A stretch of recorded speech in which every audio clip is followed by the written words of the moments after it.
ধন্যবাদ জানাই সবাইকে। শুরু করছি। চিংড়ি চাষের হেল্পলাইনের পক্ষ থেকে আমি শোভন সমাজপতি আছি আপনাদের সাথে। তো আপনারা জানেন আমি আমার ২ নাম্বার প্রজেক্টে আজকে জাল নামিয়েছিলাম। তো টার্গেট ছিল ১০০ কেজি, কিন্তু আমি ১০০ কেজি ধরতে পারি নাই।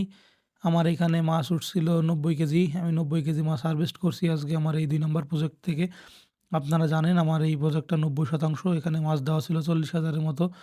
এইটা ৫ নাম্বার টান চলে, নতুন মাছের টান, এবং টোটাল আমি ৬ বার চিংড়ি মাছের জন্য জাল দিয়েছিলাম।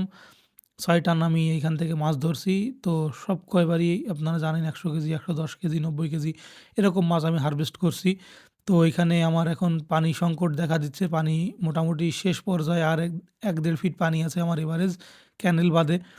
হয়তোবা জানুয়ারির ১৫ তারিখে আরেক টান দিব এবং ফেব্রুয়ারির ৪-৫ তারিখে আরেক টানা ২ টা টান আমি কাছাকাছি ২ টা টান আমি দিতে পারবো।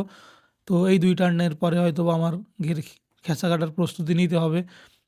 মার্চের ১ম এই আমার খেঁচা কাটা একটা লাইন করে ফেলে দিব আরকি।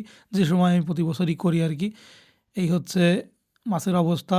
আপনারা জানেন আমার সবই মেদিনীপুরের মাছ দেওয়া।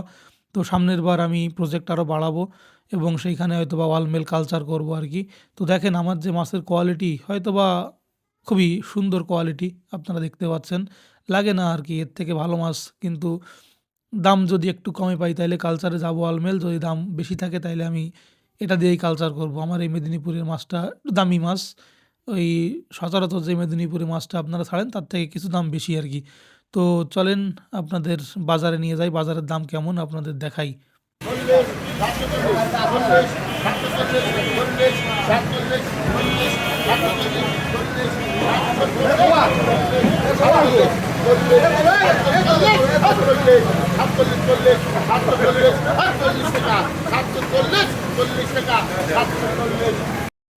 এদিকেও সেচা কাটা শুরু হয়ে গেছে সবকিছু ঘেরবাড়ি।